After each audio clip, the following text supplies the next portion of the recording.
పెళ్ళైనా పండగైనా వేడుక ఏదైనా పట్టుచీరల ప్రత్యేక వేదిక వారాహి సిల్క్స్. హాయ్ హలో నమస్తే and welcome to my show from the bottom of the heart in Suman TV, the India's largest digital media platform. ఆయన Indian film ఇండస్ట్రీలో ఒక ప్రముఖ నిర్మాత అయినా సరే ఆయన గురించి పరిచయ వాక్యాలు చెప్పాల్సిన అవసరం ఉంది. ఎందుకంటే ఈ తరం యువతకు కానీ ఈ తరం వాళ్ళకి ఎవరికి కూడా ఆయన గురించి తెలిసే అవకాశం చాలా తక్కువ. ఎందుకంటే ఆయన ఇప్పుడు కూడాను ఇంటర్వ్యూలకు పబ్లిసిటీకి దూరంగా ఉంటూ ఉంటారు.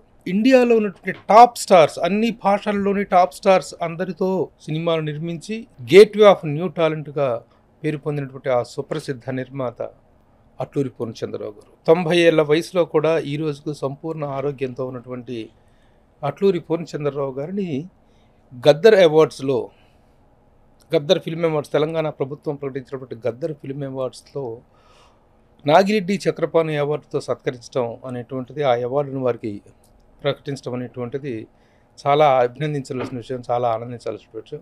ఈ సందర్భంగా హైదరాబాద్ వచ్చినటువంటి అట్లూరి పూర్ణచంద్రరావు గారిని ఇంటర్వ్యూ చేసే అవకాశం దొరకటం నిజంగా I feel it as my privilege to interview such a great film personality of Indian screen. నమస్తే సార్. మిమ్మల్ని ఎలా ఉన్నారని కూడా అడగను, ఎందుకంటే 90 ఏళ్ల వయసులో మీ మాటలో కానీ మీ డిక్షన్లో కానీ ఆ క్లారిటీ, ఆ స్పష్టత అనేటువంటిది అంత బాగుంది. అంత ఆరోగ్యంగా ఉన్నారంటానికి సూచనలుగా ఉన్న మిమ్మల్ని ఎలా ఉన్నారని అడగను సార్. అలాగే మాకు ముందు ఒక చిన్న క్లారిఫికేషన్ తీసుకున్న తర్వాత మీతో ఇంటరాక్షన్ కొనసాగిస్తాను సార్. ప్లీజ్. ముఖ్యంగా మీ డేట్ ఆఫ్ బర్త్ విషయంలో చాలా కన్ఫ్యూజన్ అనేటువంటిది. ఏం జరుగుతుందంటే 1925 ఏప్రిల్ 4న మీరు జన్మించినట్టుగా వికీపీడియాలో ఉంది. అలాగే ఇంకొక దురదృష్టకరమైనటువంటి విషయం ఏంటంటే, ఎన్నిసార్లు సవరణలకు పంపించినా సరే ఆ వికీపీడియా వాళ్ళు దీన్ని సరి చేసుకోవట్లేదు. ఇంకొక నిర్మాత అట్లూరి పూర్ణచంద్రరావు గారు అనేటువంటి మీ పేరుతో ఉన్నటువంటి మరొక నిర్మాత, ఆయన చనిపోతే 2017లో మీ ఫోటో పెట్టి ఆయన చనిపోయిన దాని వార్తను వేస్తూ ఉన్నారు. ఇది సరి చేసుకోవాల్సిన అవసరం ఉంది. కాబట్టి దీనికి మీరు చిన్న క్లారిఫికేషన్ ఇవ్వండి సార్. ఇప్పుడు సరి చేసుకోవటానికని నేనేం ప్రయత్నించలేదు. అదే, కాకపోతే అది బై మిస్టేకే జరిగిందండి. గూగుల్లో నాది original by birth 1936 February 15th morning 7:40 6:42 అది టైం కూడా పెట్టింది. పూర్ణచంద్రరావు అనే పేరు పెడతానికి కారణం కూడా మాఘమాసం పౌర్ణమి రోజున పుట్టానని ఆ పేరు పెట్టారు. అది మదర్ ఫాదర్ చెప్పినటువంటి విషయం. బమిడిపాటి రాధాకృష్ణ గారు ఉండేవారు, మీకు ఐడియా ఉంటుంది. వారు క్యాలిక్యులేషన్ చేసి 1936 6:42 మార్నింగ్ పూర్ణచంద్రరావు మీ బర్త్, ఎవ్రీ 45 seconds ఒక మేల్ ఒక లేడీ బర్త్ ఉంటుంది.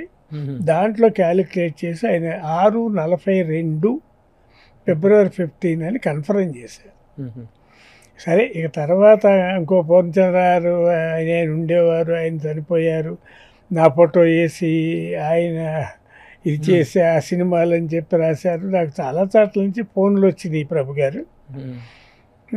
ఓకే, అది కొంతమంది అన్నారు ఒక రకంగా మంచిదేను, ఏదో దృష్టి పోయింది అని.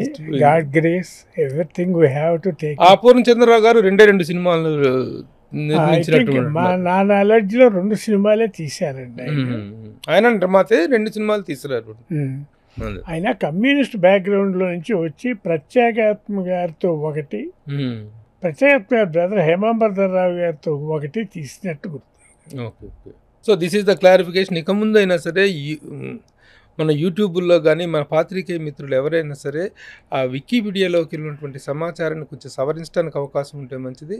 ఫిబ్రవరి 15, 1936 అట్లూరి పూర్ణచంద్రరావు గారు బర్త్డే. ఆ రోజు నుంచి మళ్ళీ అలాగే ఆయన చనిపోయినట్లుగా వేసినట్టు వార్త కూడా చాలా బాధాకరం. దాన్ని కూడా సవరించవలసిన అవసరం ఉంది. పాత్రికేయ మిత్రులు, మీడియా వారు, వికీపీడియా వారు ఈ సవరణని తీసుకుంటారని చెప్పి ఆశిస్తూ, సార్ ఇక ప్రస్తుతానికి నాగిరెడ్డి చక్రపాణి అవార్డు మీకు రావటం, ఆ అవార్డు రావటం అనేటువంటిది, మీకు రావటం అనేటువంటి దాని పట్ల చిత్ర పరిశ్రమలో ప్రతి ఒక్కరూ కూడా హర్షం వ్యక్తం చేస్తున్నారు. How happy you are feeling and how relevant you are feeling to receive that award? నిజంగా ప్రభు గారు మీరు అన్నట్టు నాగిరెడ్డి చక్రపాణి గారి యొక్క పేరు మీద తెలంగాణ గవర్నమెంట్ వారు పెట్టినటువంటి గద్దర్ ఫిల్మ్ అవార్డ్స్లో నాకు రావటం చాలా చాలా చాలా సంతోషమైన విషయం. ఒకటి, నేను ఒక పిక్చర్కి విజయ ప్రొడక్షన్లో పనిచేసా ప్రొడక్షన్ మేనేజర్గా. అది కూడా ఒక గొప్ప అనుభూతి. ఏ సినిమా సార్ అది?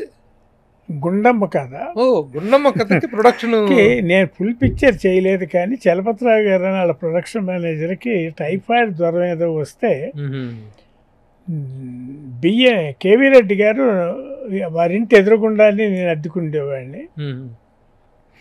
ఎవరున్నారు అని అంటే ఈ సజెస్టెడ్ చక్రపాణి గారికి సజెస్ట్ చేస్తే చక్రపాణి గారు దాన్ని పిలిపించి, ఏం చేస్తున్నావు బాబు, ఒక షెడ్యూల్ వర్క్ చేస్తావా అంటే, ఒక ఐ థింక్ 5-6 షెడ్యూల్స్ ఒక picture, half of the picture నేను వర్క్ చేశా.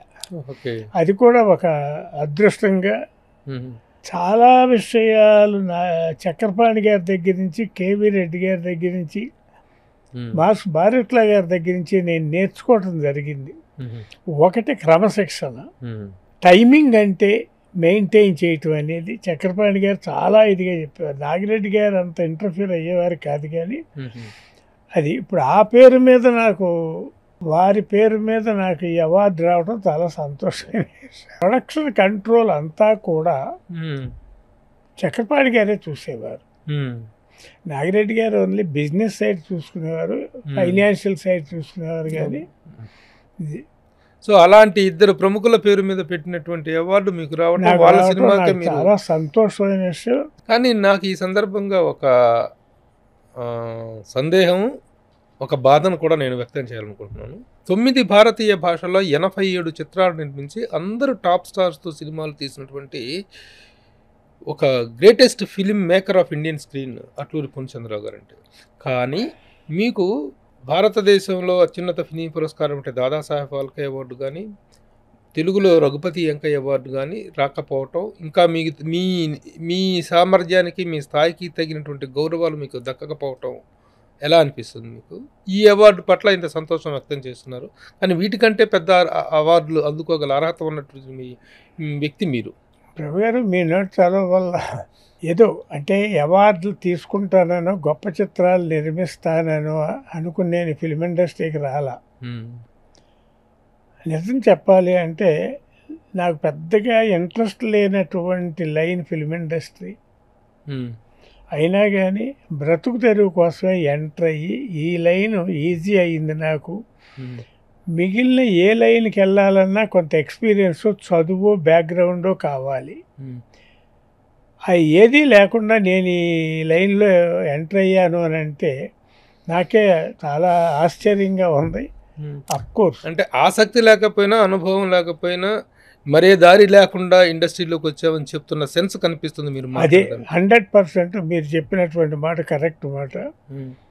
I started my career in 1952. ఇంట్లో నుంచి బయటకు వచ్చేసిన తర్వాత ఏమి చెయ్యాలి అనేది తెలియక, చదువు లేక, ఫైనాన్షియల్ బ్యాక్గ్రౌండ్, ఫ్యామిలీ బ్యాక్గ్రౌండ్ ఏమీ లేకుండా ఈ లైన్లో నేను చాలా డిపార్ట్మెంట్స్లో వర్క్ చేశాను ప్రభు గారు. ఎగ్జిబిషన్ లైన్లో గేట్ కీపర్ దగ్గర నుంచి, విజయవాడ మారుతి థియేటర్లో కదా, విజయవాడ మారుతిలో.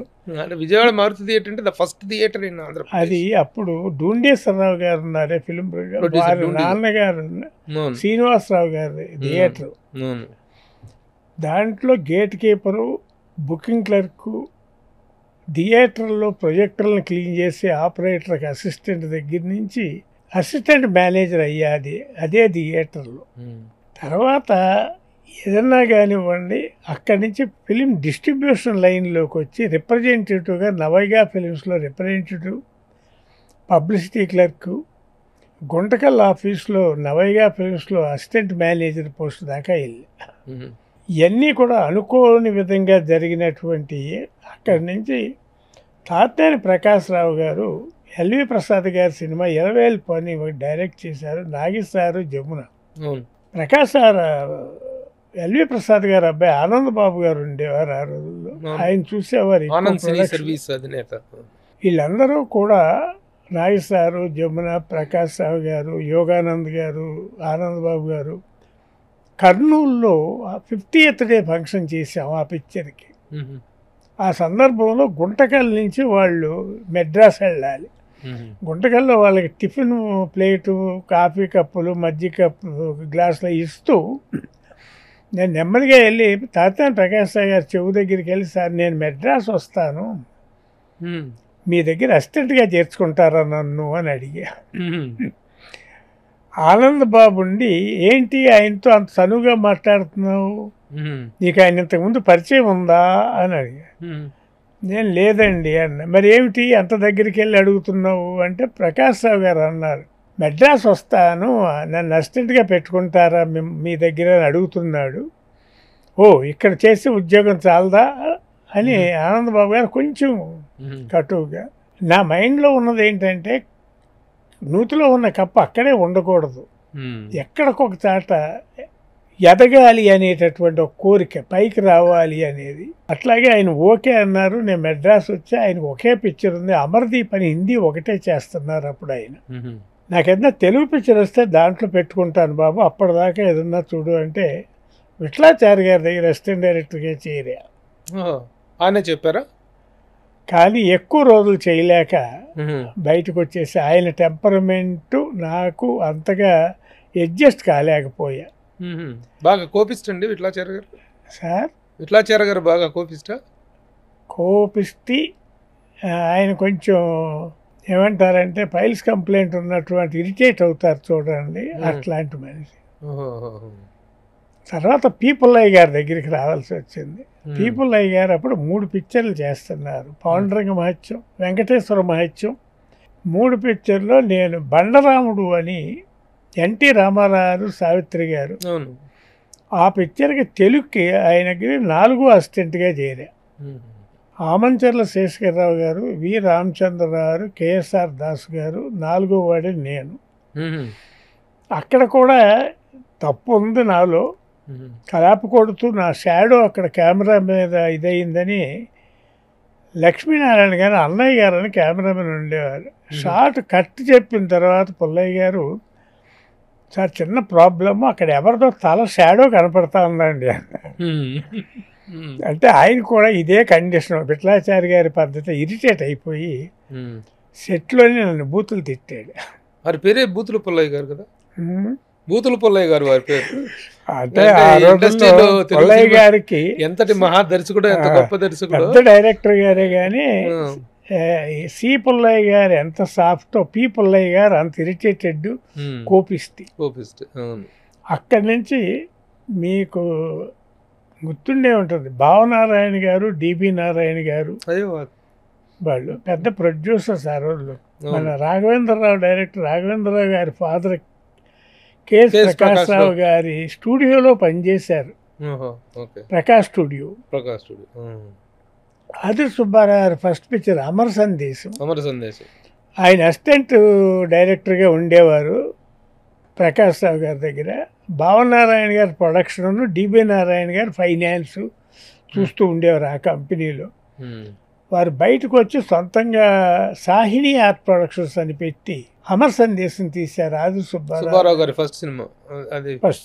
తర్వాత పిక్చరు వారు 2 పిక్చర్లు అయిన తర్వాత బండరాముడు తీస్తే, బండరాముడు తమిళ అండ్ తెలుగు, అతిశయతులుడన్ సావిత్రి గారు, జమినీ గణేశన్, రామారావు గారు, సావిత్రి గారు.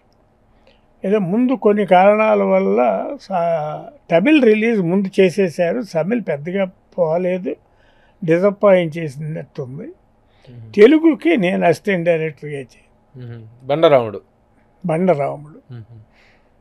అది ఒరిజినల్గా సత్యమే జయమని సి పుల్లయ్య గారు తీసిన సినిమా ఒరిజినల్. దాన్ని రైట్స్ తీసుకుని మీరు బండరాముడు అని తీశారు. మీరు ఇందాక ఒక విషయం చెప్పారు, పుల్లయ్య గారు వెంకటేశ్వర మహాత్యం చేస్తున్న వెంకటేశ్వర మహాత్యం, బండరాముడు, ఇంకొక పిక్చర్, 3 పిక్చర్లు ఒకేసారి డైరెక్ట్ చేశారు తమిళ్లో. తమిళ్, తెలుగు. అంతకు ముందు కూడా వెంకటేశ్వర మహాత్యం ఆయనే చేశారు కదండి పుల్లయ్య గారు? 2 సార్లు వెంకటేశ్వర మహత్యం చిత్రానికి దర్శకత్వం వహించారు. నాకు తెలిసి ఒకటేనండి, అదే వెంకటేశ్వర మహత్యం ఒక్కసారే చేశారు నాకు తెలిసి. అంతకుముందు కూడా చరిత్రలో మేబీ అంటే ఇప్పుడు 2 సార్లు ఒకే చిత్రాన్ని 2 సార్లు దర్శకత్వం వహించిన దర్శకుడు అలాంటిది నాకు తెలుసు అండి. లక్ష్మమ్మ కథ, శ్రీలక్ష్మమ్మ కథ అట్లా వచ్చినాయి. మరి వెంకటేశ్వర మహత్యం ఒకవేళ దేవుడి మీద పిక్చర్ అంతకుముందు కూడా తీశారేమో, పుల్లయ్య గారే తీశారో ఎవరు తీశారో నాకు ఐడియా లేదు. వాళ్ళు విడిపోయిన తర్వాత భావనారాయణ గారు, డివి నారాయణ గారు సపరేట్ అయ్యి నన్ను భావనారాయణ గారు పిలిచి నా దగ్గర పనిచేద్దు కానీ పంపించరావు అన్నారు. నేను చాలా గొప్పగా గర్వంగా ఫీల్ అయ్యా. ఒక ప్రొడ్యూసర్ దగ్గర నేను కొంతకాలం పనిచేస్తే ఆయన నన్ను పిలిచి నెక్స్ట్ నా దగ్గర పనిచేద్దు కానీ అని చెప్పారు అంటే ఓకే, నేను పనికొస్తాను ఇండస్ట్రీకి అని అనుకున్నా. ఆయన దగ్గర ఒక 7 years పనిచేశాను ప్రభు గారు, భావనారాయణ గారి దగ్గర. అన్ని డిపార్ట్మెంట్లు చేశా. ఆయనంతటా ఆయనే నన్ను అసిస్టెంట్ డైరెక్టర్ ఎడిటింగ్ అయితే ఎప్పుడు పైకి వస్తావయ్యా నువ్వు, ప్రొడక్షన్లో ఎందుకు రాకూడదు అని నన్ను ప్రొడక్షన్ మేనేజర్గా డైవర్ట్ చేశారు. నేను ప్రొడక్షన్ మేనేజర్గా చేశా. ఆయన దగ్గర మానేసిన తర్వాత అప్పుడే నాకు 1962లో ఆయన దగ్గర పనిచేస్తూ ఉండగానే మ్యారేజ్ అయ్యింది. తర్వాత ఆయన దగ్గర నుంచి మానేసిన తర్వాత చాలా మంది ఇండస్ట్రీలో చాలామంది నన్ను అడగటం మొదలుపెట్టారు, నా దగ్గరికి వచ్చేసేయని. యు విశ్వేశ్వరరావు, ఇదే విఠలాచారి గారు, ఇదే పరమానంద శిష్యులను తీసిన తోట సుబ్బారావు గారి పేరు ఉంటారు. ఆయన 3 రెట్లు శాలరీ ఎక్కువ ఇస్తానని నన్ను రమ్మనమని ఇన్వైట్ చేస్తే కూడా నేను వెళ్ళాల. ఎందువలన ఏదో భావనారాయణ గారి దగ్గర మానేశానా తీసేశారా అనేది కూడా పెద్ద క్వశ్చన్ మార్క్ అయింది ఇండస్ట్రీలో. ఎందుకంటే నాకు ఫుల్ ఫ్రీడమ్ ఇచ్చి ఈయన ప్రొడ్యూసర్ గారు అబ్బాయా అన్న లెవెల్కి ఫ్రీడమ్ ఇచ్చారు నాకు. అయినప్పుడు మానేసావా తీసేశారా అనే క్వశ్చన్ చాలామంది ఇండస్ట్రీలో నన్ను క్వశ్చన్ చేశారు. నాకు అది తెలియదండి, నేను ఆయన్నే భావనారాయణ గారిని అడిగి ఆయన ఏం చెబుతారో అది మీకు చెబుతాను అని చెప్పి. తర్వాత నేను భావనారాయణ గారు చాలా డిస్కస్ చేశాను. దానికి విట్నెస్ సి నారాయణ రెడ్డి గారు. నేను ఇదే క్వశ్చన్ అడిగా, భావనారాయణ గారు అందరూ అడుగుతున్నారు ఇండస్ట్రీలో తీసేశారా మానేసావా అని. నేనేం చెప్పలేకపోయా, మీరేం చెబుతారంటే నేను తీసేయలేదు అన్నారు ఆయన. నేను మానేయలేదు కదండి అన్నా నేను. ఆ తర్వాత ఇండిపెండెంట్గా చెయ్యాలి అని ఒక కోరికతో ఉన్నప్పుడు పూర్ణ కామరాజు గారు వచ్చి ఎస్ బాలచంద్ర గారు అని తమిళ్లో వీణ బాలచంద్ర గారు అనేవారు. ఆయన ఒక ఉపాయంలో అపాయం అని చెప్పి ఒక బొమ్మాయి అని ఒక తమిళ సినిమా తీశారు. దాన్ని తెలుగులో బొమ్మాయి, అపాయంలో ఉపాయం, అది బొమ్మాయి తమిళ సినిమా అని మన ఫ్రెండ్స్ నాకు బాగా క్లోజ్ అయినటువంటి వాళ్ళు వెంకురెడ్డి రామరెడ్డి గారు కొన్నారు తెలుగుకి. దాన్ని కామరాజు గారు వాళ్ళు కొంచెం ఫోర్స్ చేసి ఆ పిక్చర్ నువ్వు చెయ్యి పూర్ణచంద్రరావు అంటే నేను ఎక్కడ వర్క్ చేద్దామని అనుకోవటం లేదండి అని అంటే వాళ్ళు నన్ను కో ప్రొడ్యూసర్గా నీ పేరేసి నీకు 25% ఇస్తాము అని చెప్పి పర్సంటేజ్ ఇన్వెస్ట్మెంట్ లేకోకుండా నన్ను పార్ట్నర్గా పెట్టుకుని చేసాము. దాని ప్రొడక్షన్ అంతా నేనే చేశాను. కేవి మాధవన్ గారి మ్యూజిక్, టి కృష్ణ గారని ఆదుర్ సుబ్బారావు గారి అసోసియేట్, ఆయన డైరెక్టర్. ఆయన టి కృష్ణ గారు అంటే ఎడిటర్ కూడా కదా, ఇద్దరు ఉన్నారు. టి కృష్ణ గారు అంటే ఇప్పుడు మన గోపీచంద్ గారి ఫాదర్, ఆయన లేటెస్ట్. ఆ పాత టి కృష్ణ గారు ఎడిటర్ కూడా కదా, ఎడిటర్ ఒరిజినల్ గా ఎడిటరు. ఆదుర్ సుబ్బారావు గారి అసోసియేట్ డైరెక్టర్గా ఉన్నారు. ఆ పిక్చర్ అంత బాగా పోలేదు. తర్వాత నేను సొంతంగా ప్రొడక్షన్ స్టార్ట్ చేయాలి. అఫ్కోర్స్ సొంతంగా ప్రొడక్షన్ స్టార్ట్ చేయడానికి నా కెపాసిటీ ఫైనాన్షియల్గా నాకు అంత స్తోమత లేదు. ఒక ఫ్రెండ్ ఒకరు నవభారత బుక్ హౌస్ అని విజయవాడలో, ఆయన ఎంత కావాల్సి వస్తుంది, ఎంత పెట్టుబడి పెట్టాల్సి వస్తుందని అడిగి ఆయన అదే పార్ట్నర్గా చేరారు. ఇంకా మీకు చెప్పాలంటే ప్రభు గారు, ఒక 5-6 సినిమాల వరకు నా పేరు నిర్మాతగా ఎక్కడా నేను వేసుకోవాలా. ఎందువల్ల ఫస్ట్ సినిమాలో కానీ ప్రజెంటరు నేను సహ నిర్మాత ఏం లేదు. నేను ప్రొడక్షన్ మేనేజర్గా చేసి రేపు ప్రొడ్యూసర్గా పేరేసుకున్నాక పిక్చర్ బాగా పోకపోతే మళ్ళీ ప్రొడక్షన్ మేనేజర్గా రావాలా, అది నాకు ఇష్టం లేదు. అందువల్ల నిర్మాతగా వేసుకోవాల్సిన అవసరం లేదని ఏదో కంట్రోల్ అని, ఎగ్జిక్యూటివ్ అని, ప్రెజెంట్స్ అని అట్లా పేరు వేసుకున్నాను. 5 సినిమాలకి దేని అగ్గి మీద గుగ్గిలం, ఉక్కు పిడుగు, రౌడీ రాణి, ఫస్ట్ సినిమా అపాయంలో ఉపాయం, అది కూడా ఎగ్జిక్యూటివ్, ప్లస్ దేవుడు చేసిన పెళ్లి వరకు నేను నా పేరు వేసుకోలేదు. నిర్మాతగా మీ పేరు ఫస్ట్ కనిపించింది దేవుడు చేసిన పెళ్లి. రౌడీ రాణి, పాపం పసివాడు, ఇంక్లూడింగ్ రైతు కుటుంబం విత్ నాగేశ్వరరావు అప్పటికి కూడా వేసుకోవాలి, అప్పుడు కూడా వేసుకోలేదు. ఓన్లీ ఆ రైతు కుటుంబం, రౌడీ రాణి, పాపం పసివాడు గుడ్ సక్సెస్, ఫైనాన్షియల్గా కూడా, మోరల్గా పూర్ణచంద్రరావు ఒక ప్రొడ్యూసర్ అయ్యాడు అనిపించుకునేదాకా నా పేరు ప్రొడ్యూసర్గా వేసుకోలేదు. దేవుడు చేసిన పెళ్లి ఫస్ట్ పిక్చర్ నా పేరు నిర్మాతగా వేసుకున్నాను. రౌడీ రాణి అనే సినిమా అసలు ఒక లేడీ కౌబాయ్ ట్రెండ్ అనేటువంటిది క్రియేట్ అదే అండి. డెత్ రైట్స్ హార్స్ అని ఒక ఇంగ్లీష్ సినిమా ఓడియన్ థియేటర్లో చూశాను నేను మెడ్రాస్లో. అదే రోజు అదే షోకి ఆరుద్ర గారు చూస్తున్నారు. ఆరుద్ర గారు బాల్కనీలో కూర్చున్నారు పైన, నేను కింద బెంచీలో కూర్చున్నా. ఇంటర్వెల్లో కలిసాం. చాలా బాగుంది కదా పూర్ణచంద్రరావు అని అడిగారు ఆరుద్ర గారు. అవునండి, సెకండ్ హాఫ్ ఎట్టుంటుందో చూద్దాము అన్న. సెకండ్ హాఫ్ చూసిన తర్వాత I have to come from Odean నుంచి టీనగర్ బస్ స్టాండ్ వరకు నడిచి వస్తూ వేరుశనగ పప్పుల ప్యాకెట్ కొనుక్కుని తింటూ నైట్ సెకండ్ షోకి వస్తూ నా చిన్నప్పుడు ఎప్పుడో నాడియా జానకవ్వాస్ సినిమాలు చూసి నేల మీద కూర్చొని ఏళ్ళేసేవాళ్ళం.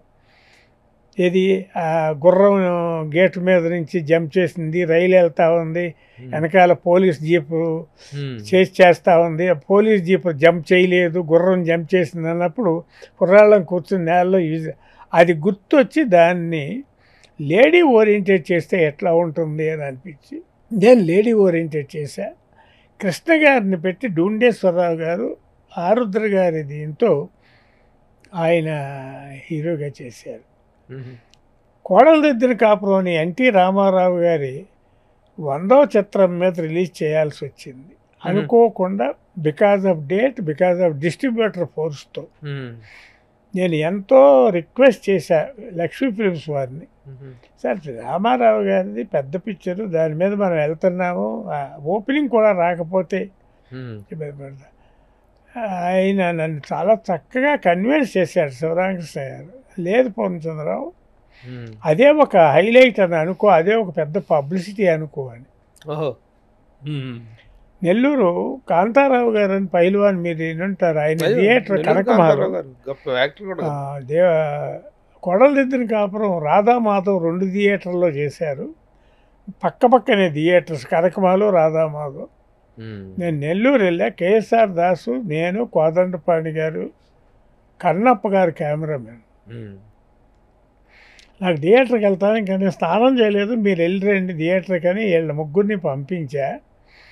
వాళ్ళు అక్కడికి వెళ్ళినాక నాకు ఫోన్ చేశారు, సార్ హౌస్ఫుల్ సార్, ఇంకొక షో ఆడియన్స్ బయట ఉన్నారు అని. అంటే నేను అన్నాను, ఏ థియేటర్కి వెళ్ళారు మీరు, రాధామాధవ్కి వెళ్ళారా, కనకమాలకి వెళ్ళారా అని. కాంతారావు గారు ఫోన్ తీసుకుని, అప్పుడు ల్యాండ్ లైన్లే కదా, కాంతారావు గారు ఫోన్ చేసి, లేదు ఫోన్ చేయాలి, భయపడబాకండి, రండి, మనది హౌస్ఫుల్ అయ్యింది, జనం అక్కడ ఉన్నారు, ఇక్కడ ఉన్నారు, అక్కడ 2 థియేటర్లు ఫుల్ అయినాయి, మనది 1 థియేటర్ ఫుల్ అయ్యింది, కారు పంపిస్తున్నాను అంటే, కారు వద్దండి, మళ్ళీ కారు పంపిస్తే ప్రొడ్యూసర్ అని అందరూ నోటెడ్ అవుతుంది అని నేను కాముగా నడిచి వెళ్ళి థియేటర్లో గోడ పక్కన నిలబడి కంప్లీట్ షో అంతా నిలబడి చూసా.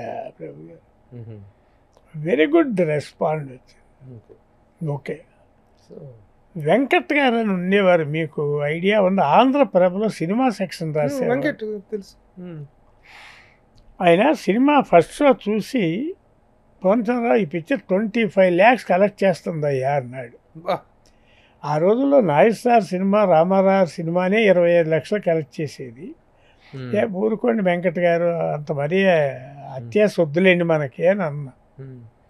యూ వోంట్ బిలీవ్ 50వ రోజుకి 25 లక్షల రూపాయలు కలెక్ట్ చేసిన స్టేట్మెంట్ లక్ష్మీ ఫిల్మ్స్ నుంచి నాకు వచ్చింది. బా.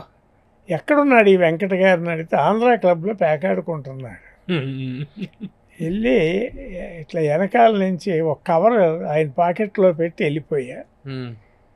మార్నింగ్ 7 ఆటో రిక్షా వేసుకుని నా దగ్గరికి వచ్చాడు వెంకట్ గారు. పొందుతున్నారు, నిన్న మీరు క్లబ్కి వచ్చారా అన్నాడు. అవును. ఏమైనా కవర్ నా జేబులో పెట్టారా అన్నాడు. అవును అన్న. ఏముంది దాంట్లో అన్నాడు. ఒక రింగ్ ఒకటిను ఒక 1000 రూపాయలను క్యాష్ పెట్టి కవర్లో పెట్టి మీ జేబులో. ఏంటి అన్నాడు. ఏం లేదు, మీరు ఆ రోజు అన్నారు 25 లక్షలు చేస్తుందని, మీ నోటి చదవండి, మీరు ఇంకా చెప్పాలి అంటే దంజని చూపించి బ్రాహ్మణ చెబుతున్నానని కూడా ఒక వర్డ్ వాడారు. మీ నోటి ఇది ఫలించింది, చాలా థ్యాంక్స్ వెంకట్ గారు. అది మోరల్గా నాకు ఆ పిక్చరు ఫైనాన్షియల్ మోరల్ ఒక స్ట్రెంగ్త్ ఇచ్చింది. సార్, ఏది ఏమైనా మీరు సినిమా ఇండస్ట్రీలో ఒక డిసిప్లైన్డ్ సీనియర్ మోస్ట్ ప్రొడ్యూసరు, కానీ సినిమా ఇండస్ట్రీ అనేది ఒక అన్ఆర్గనైజ్డ్ సెక్టర్. మీరే చెప్పారు, లక్ష అనుకున్నది 10 లక్షలు అవుతుంది, 10 లక్షలు అనుకున్నది 1 కోటి అవుతుందని. ఏది మన చేతిలో ఉండని పరిస్థితి. ఇలాంటి పరిస్థితుల్లో మీరు ఒక డిసిప్లైన్, మీ క్రమశిక్షణకు సినిమా ఇండస్ట్రీలోని క్రమశిక్షణ రాహిత్యానికి మధ్య కాన్ఫ్లిక్ట్ అనేటువంటిది జరిగి ఉంటుంది. అలాంటి సందర్భాలు చాలా ఎదురై ఉంటాయి. మీరు బెటర్ ఎక్స్పీరియన్సెస్ ఫీల్ అయిన సందర్భాలు ఉండుంటాయి. ఇప్పుడున్నటువంటి present trend of the film మేకింగ్కి ఒక రకంగా నేను అడ్జస్ట్ కాలేకపోయాను అనేదే నేను అనుకుంటా. ఎందువల్ల అసలు సినిమాలు ఎందుకు మధ్యలో మానేశారు అనేది. రెండోది ఏంటంటే ఏజ్ సపోర్ట్ లేకపోవటము. ఇవాళ మీరు నన్ను ఇన్ని సినిమాలు తీసిన నిర్మాతగా గుర్తించే కదా, నాకు క్రమశిక్షణ కూడా చూసే కదా నాకు ఇవాళ తెలంగాణ గవర్నమెంట్ సైడ్ నుంచి గద్దర్ అవార్డ్స్లో నన్ను నాగిరెడ్డి చక్రపాణి గారి అవార్డు నన్ను సెలెక్ట్ చేసినందుకు పూర్ణచంద్రరావులో కొన్ని మంచి పద్ధతులు ఉన్నాయని, గుణాలు ఉన్నాయని, వీటన్నిటిని కలుపుకునే కదా నాకు ఇవాళ ఈ అవార్డు ఇచ్చారు మీరు. అదేనేమో నన్ను మర్చిపోయిన జనాలకి, ఫిలిం ఇండస్ట్రీలో మర్చిపోయిన పూర్ణచంద్రరావు ఎక్కడుంటున్నాడు, ఉన్నాడా, చచ్చిపోయాడా అని తెలియనటువంటి స్టేజ్లో ఈ అవార్డు కానీ, మురళీమోహన్ గారు మన 50 సంవత్సరాల ఫంక్షన్ కానీ, పూర్ణచంద్రరావు ఒక పాత నిర్మాత, కొన్ని పద్ధతులతో కొన్ని సినిమాలు తీసి ఎక్కువ నటులతో ఎక్కువ లాంగ్వేజ్లో సినిమాలు తీసినటువంటి నిర్మాత అని మీరు అందరూ గుర్తించే కదా నన్ను మళ్ళా ప్రజెంట్ జనరేషన్కి పరిచయం చేశారు. That is a great. Amitabh Bachchan గారి దగ్గర మీ ప్రస్తావన వస్తే ఆయన కళ్ళల్లో గొప్ప కృతజ్ఞత కనిపిస్తుంది, గొప్ప అభిమానం, ఆరాధన. మీరంటే హయ్యెస్ట్ రిగార్డ్స్ చూపిస్తారు ఆయన. అట్లాగే తెలుగులో మీరు ఇంకా చాలా మందితోటి, చిరంజీవి గారితో చట్టానికి కలులు లాంటి గొప్ప సినిమా తీశారు. రజనీకాంత్ గారిని సినిమా ఇండస్ట్రీకి, హిందీ ఇండస్ట్రీకి పరిచయం చేశారు. అజిత్ గారిని హీరోగా పరిచయం చేసింది మీరు. వీటన్నిటి పట్ల వాళ్ళ ఇది ఎలా ఉంటుంది సార్? అమితాబ్ బచ్చన్ గారితో ఫస్ట్ ఇవాళ నాకు అమితాబ్ బచ్చన్ గారితో ఆయన బర్త్డేకి నేను ఫోన్ చేస్తా, నా బర్త్డేకి ఆయన ఫోన్ చేస్తారు. రజనీకాంత్ గారితోనూ సేమ్ ర్యాపోర్ట్ నేను మెయింటైన్ చేస్తున్నా. ఈవెన్ రజనీకాంత్, చిరంజీవి గారితో కూడా నేను ఒక పిక్చర్ చేసా, తర్వాత చేసే అవకాశం రాలేదనుకోండి.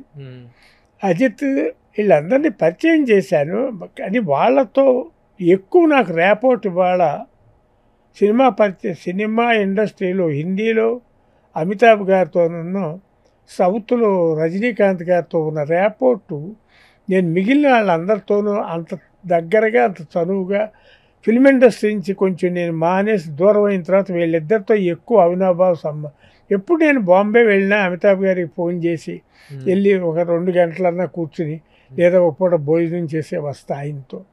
అదేవిధంగా మెడ్రాస్ వెళ్తే రజనీకాంత్ గారికి ఫోన్ చేసి, ఈ మధ్యన జరిగిన 2 ఇన్సిడెంట్లు చెప్తా మీతో. రజనీకాంత్ గారు హైదరాబాద్లో సన్ టీవీ వాళ్ళ షూటింగ్లో ఉన్నారు. నేను ఏదో వీసా పని మీద మెడ్రాస్ వెళ్తే వస్తున్నాను, సార్ ఉంటే కలుస్తాను అని ఆయన సెక్రటరీ గారికి ఫోన్ చేస్తే హైదరాబాద్లోనే ఉన్నారండి అని అన్నారు. నేను బెంగళూరు నుంచి వస్తున్నానయ్యా, నేను హైదరాబాద్ లేనంటే ఈ విషయం ఆయనకి చెబితే వాళ్ళ సెక్రటరీ రమ్మనమను నేను ఒకడో క్యాన్సిల్ చేసుకుని వస్తాను అని షూటింగ్ క్యాన్సిల్ చేసుకుని ఆయన మెడ్రాస్ వచ్చారు. నేను చోళాలో దిగా. ఆయన పొందుతున్నారు, మీరు వస్తున్నారా? నేను రానా చోళాకి అని అడిగారు. అంటే అంత ఆప్యాయతగా. అదేవిధంగా బాంబే వెళ్ళాను, ఎవరో మ్యారేజ్ ఉంటే. నాగపూర్ షూటింగ్లో ఉన్నారు అమితాబ్ గారు. ఫోన్ చేస్తే వాళ్ళు ఇన్ఫార్మ్ చేశారు ఆయన నాగపూర్ నుంచి ఒక ఈవినింగ్ వచ్చేసారు. ఆయన ఒక నైట్ ఆయనతో స్పెండ్ చేసి నేను ఎర్లీ మార్నింగ్ ఫ్లైట్కి వెళ్ళిపోతున్నానండి అంటే రాత్రి 11 గంటల దాకా ఆయనతో స్పెండ్ చేశాను. రామారావు గారితో మీ అనుబంధం గురించి మాట్లాడితే, వారితో ముఖ్యమంత్రి అయిన తర్వాత కూడా మీరు చాలా ఇంటరాక్షన్లోకి వెళ్ళినట్టున్నారు. ముఖ్యమంత్రి అయిన తర్వాత కూడా వారి చేతుల మీదుగా నేను ఆడదే ఆధారం అనే సినిమాకి ఒక shield, state government of the నుంచి షీల్డ్ తీసుకోవడం జరిగింది.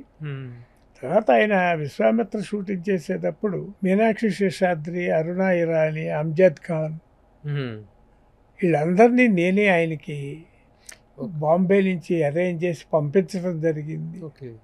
బాలకృష్ణ గారు కూడా నాతో బాంబే వస్తే తప్పనిసరిగా మా ఫ్లాట్కి వచ్చి ఒక పూట అయినా భోంచేసి వెళ్ళేవారు. అది ఆయనతో కూడా అట్లాంటి రిలేషన్షిప్. కాకపోతే ఆయన చీఫ్ మినిస్టర్ అయ్యే నాటికి నేను ఎక్కువ టైం బాంబే, ఢిల్లీలో స్పెండ్ చేయాల్సి వచ్చింది. సార్, మీరు నిర్మించిన సినిమాల్లో టాప్ గ్రాసర్స్, టాప్ ట్రైన్ సినిమాలంటే తెలుగులో చట్టానికి కళ్ళు లేవు అనుకోవచ్చా?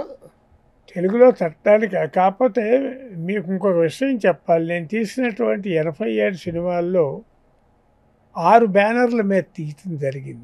ఉపాయం వచ్చేసేసి వాళ్ళ నెల్లూరు రెడ్లు వాళ్ళ బ్యానర్లో నేను ఎగ్జిక్యూటివ్ ప్రొడ్యూసర్.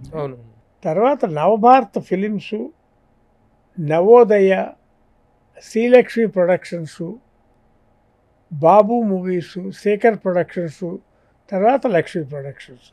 అంటే మా అబ్బాయిల పేరు మీద. అంటే ఇన్ని బ్యానర్లో సినిమాలు చేశా. టాప్ గ్రాసరీగా చెప్పాలి అని అంటే తెలుగులో యమగోళ, చట్టానికి కళ్ళు లేవు, చాలా తక్కువ ఖర్చులో బాగా ఎక్కువ లాభాలు వచ్చింది రౌడీ రాణి, మంచి పేరు తీసుకొచ్చింది పాపం పసివాడు, దేవుడు చేసిన పెళ్ళి. అఫ్కోర్స్ హిందీలో చాలా చాలా బాగా డబ్బులు వచ్చినటువంటి పిక్చరు అంధా కానూన్. అదే చట్టానికి కళ్ళు హిందీ వెర్షన్. అదే రజనీకాంత్ గారిని పరిచయం చేసాం. హిందీలో వచ్చేసి చాల్బాజ్ అనే పిక్చర్ శ్రీదేవి, సన్నీ డియోల్, రజనీకాంత్ గారి చాలా మంచి పేరు వచ్చింది. ఆఖరి రాస్తా కూడా నాకు ప్రొడ్యూసర్గా కంటే కూడా డైరెక్టర్కి మంచి పేరు వచ్చింది. భాగ్యరాజా గారు డైరెక్ట్ చేశాడు. అది సినిమా ఇండస్ట్రీలో సార్ ఫైనాన్షియల్గా అప్ అండ్ డౌన్స్ ఉంటాయి. నేను తీసిన 87 సినిమాల్లో ఒక 50 సినిమాలు సక్సెస్ అయితే 37 సినిమాలు కొంచెం ఇబ్బంది పెట్టినవి కూడా ఫైనాన్షియల్గా. We have to face it. Sir, ఇప్పుడు మీరు అన్ని లాంగ్వేజ్లో సినిమాలు తీశారు.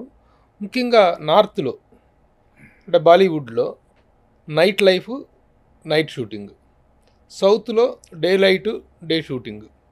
ఈ యొక్క కాన్ఫ్లిక్టెడ్ సిచ్యువేషన్. అందుకే అక్కడ వాళ్ళు ఇక్కడ ఇమ్మట్లేకపోవటం, ఇక్కడ వాళ్ళు అక్కడ ఇమ్మలేకపోవటం అనేటువంటిది చాలా కాలం జరిగింది. మీరు ఇన్ని భాషల్లో సినిమాలు తీశారు కదా, ఆ మేకింగ్ ఎక్స్పీరియన్స్ అనేటువంటిది, ఆ కన్వీనియన్స్ అనేటువంటిది ఎలా ఉంటుంది సార్? ఏమీ లేదు సార్ దానికి. ఈ యొక్క మైండ్ సెటప్. నేను బాంబేలో ఉండి మెడ్రాస్లో షూటింగ్ జరిగేది. నాకు ఒక తెలుగు పిక్చర్ కానీ తమిళ పిక్చర్ కానీ. మెడ్రాస్లో కూర్చుని బాంబేలో హిందీ పిక్చర్ షూటింగ్లు కూడా చేశా. లాంగ్వేజ్గా ఇబ్బంది ఏం పెట్టలేదు నన్ను.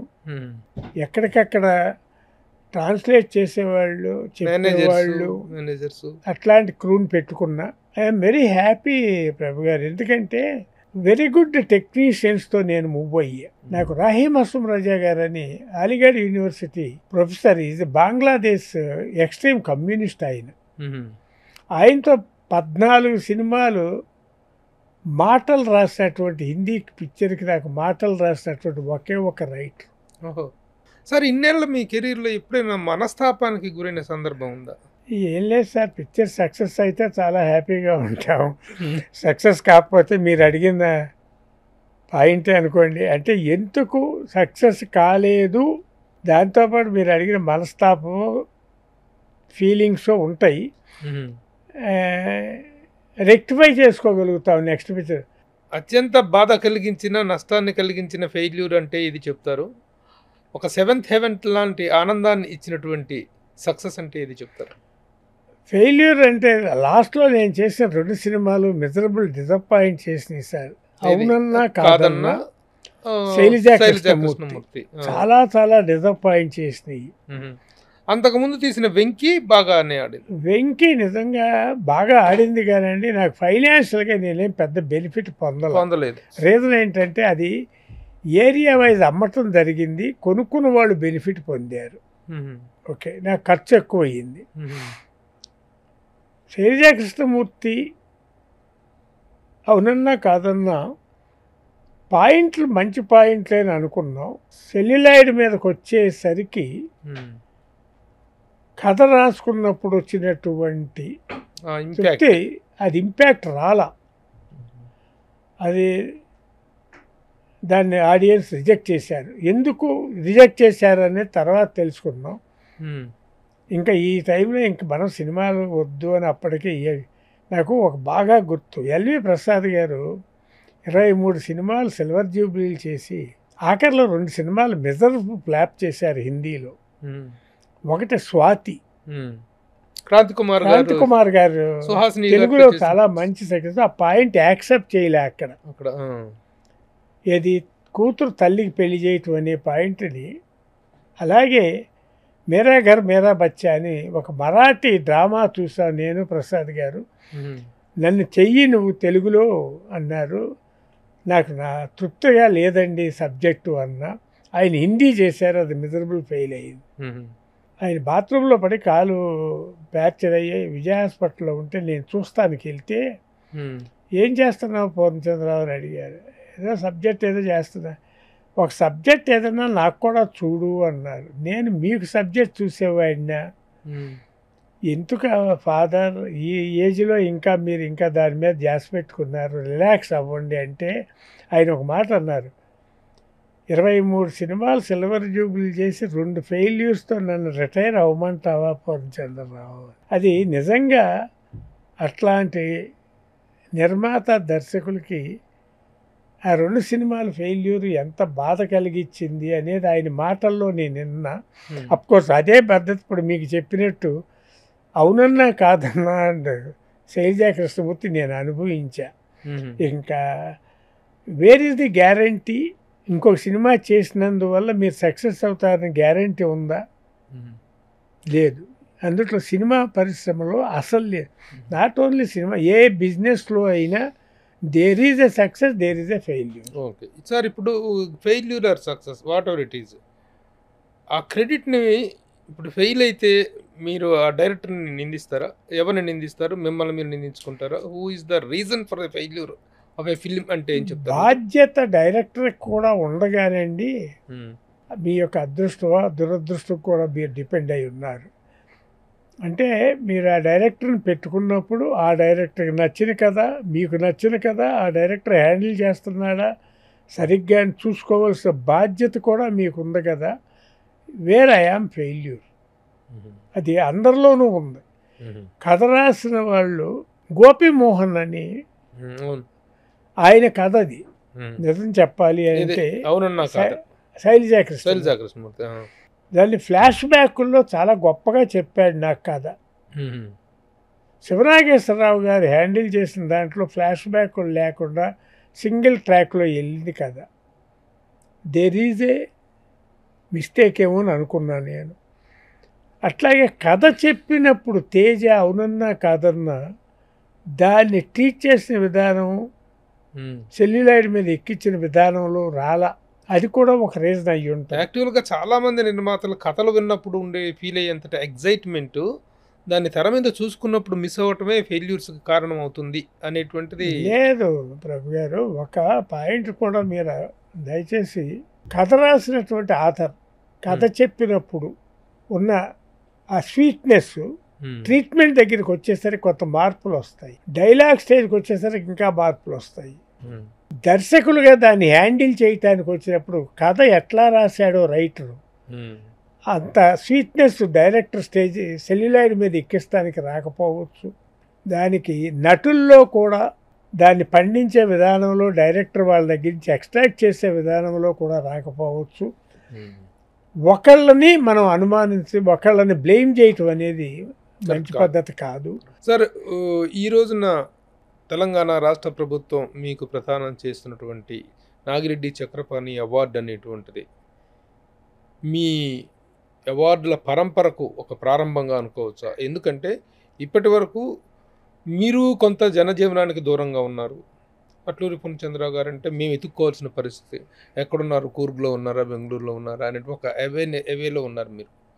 ఇప్పుడు మరలా ఒకసారి వెలుగులోకి రావటం, ఈ అవార్డు స్వీకరణ, దీని తర్వాత భారతదేశపు అత్యున్నత సినీ పురస్కారం దాదాసాహెబ్ ఫాల్కే అవార్డుకి మీరు అన్ని విధాల అర్హులు అనేటువంటిది నిర్వాదాంశం. ఎందుకంటే అసలు దాదాసాహెబ్ ఫాల్కే అవార్డుని వ్యవస్థీకరించిందే మీలాగా ఉత్పాదకతను పెంచినటువంటి నిర్మాతలకు.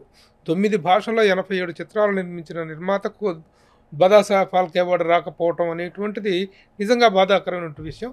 అసలు మీరెప్పుడు ఆ పరంగా ఆలోచించలేదా? ఇది చాలా చాలా చాలా గొప్ప ఆనందమైనటువంటి విషయం నాకు. నిజంగా నేను అవార్డులు తీసుకుంటానని సినిమాలు ఎప్పుడూ చేయలే. ఇంత పేరు ఇంత ఇది ఉన్నటువంటి నాగిరెడ్డి చక్రపాణి గారి అవార్డు తెలంగాణ గవర్నమెంట్ ద్వారా నేను రేపు అందుకోబోతున్నానని సంతోషంగా ఉంది. చాలా చాలా నాకు గుర్తింపు తెచ్చింది Telangana government, Telangana film federation. అందరికీ నా కృతజ్ఞతలు చెప్పుకుంటున్నా. నన్ను మళ్ళీ పూర్ణచంద్రరావు అనేటటువంటి ఒక నిర్మాత, చాలా సినిమాలు తీసినటువంటి పాత నిర్మాత, ప్రజెంట్ జనరేషన్కి గుర్తు తెచ్చినందుకు చాలా ధన్యవాదాలు. ఇది the legendary producer Atluri Purnachandrarao గారితో సుమన్ టీవీ ఇంటరాక్షన్. అట్లూరి పూర్ణచంద్రరావు గారిని ఇంటర్వ్యూ చేయటం అంటే ఒక 6.5 దశాబ్దాల అనుభవంతో మనం ఇంటరాక్ట్ అయినట్టుగా ఆ అనుభూతిని మనం పొందుతున్నాం. ఇంతటి విశిష్టతను, ఇంతటి సుదీర్ఘమైన చలనచిత్ర జీవిత చరిత్ర ఉన్నప్పటికీ కూడాను డౌన్ టు ఎర్త్గా ఉండటం, ఎంతో వినయ సంస్కారాలను వారు ప్రదర్శిస్తున్నటువంటి ఆ గొప్పతనానికి, ఆ విశిష్టతకు మరొక మారు చేతులెత్తి నమస్కరిస్తూ ఈ అవకాశం ఇచ్చిన అట్లూరి పూర్ణచంద్రరావు గారికి కృతజ్ఞతలు. Thank you sir. చాలా థ్యాంక్స్ అండి. సుమన్ టీవీలో మీ పర్సనల్ అండ్ బిజినెస్ ప్రమోషన్స్ కోసం కింది నెంబర్కి కాంటాక్ట్ చేయండి.